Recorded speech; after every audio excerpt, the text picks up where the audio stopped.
Kapag pinaluha mo ang nanay mo, tandaan mo, may kabayaran ng bawat luha niya. Isipin mo ito. Noong maliit ka pa, ilang beses ka bang umiyak sa gabi? Ilang beses kang nagkasakit at nagalala siya? Ilang beses kang nagutom at tiniis niya ang sarili niyang gutom para lang may maihain sa'yo? Pero ngayon, sino ang lumuluha? Sino ang nasasaktan? Ang nanay mong nag-aaruga sa'yo mula pagkabata. Sa bawat sigaw mo sa kanya, isang piraso ng puso niya ang nadudurog. Sa bawat pagwawalang bahala mo, bumibigat ang kanyang dinadala. Wala siyang ibang hihilingin kundi ang ikabubuti mo. Kahit sinasaktan mo siya sa salita, ipagdadasal ka pa rin niya. Kahit hindi mo siya pinapansin, ipagmamalaki ka pa rin niya. Pero tandaan mo, ang luha ng ina hindi basta-basta natutuyo.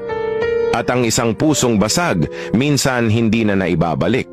Darating ang araw, wala ka nang masisigawang ina, wala ka nang masasagutang magulang.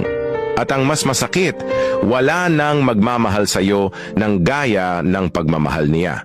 Huwag mong hintaying mawala siya bago mo mapagtantong siya ang pinakamahalagang tao sa buhay mo. Ngayon pa lang, yakapin mo siya.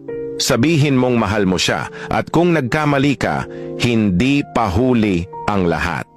Ang isang sorry po na ay mas mahalaga kaysa sa kahit anong material na bagay. Dahil kapag ang isang ina ay lumuluha, ang mundo ng isang anak ay unti-unting bumibigat.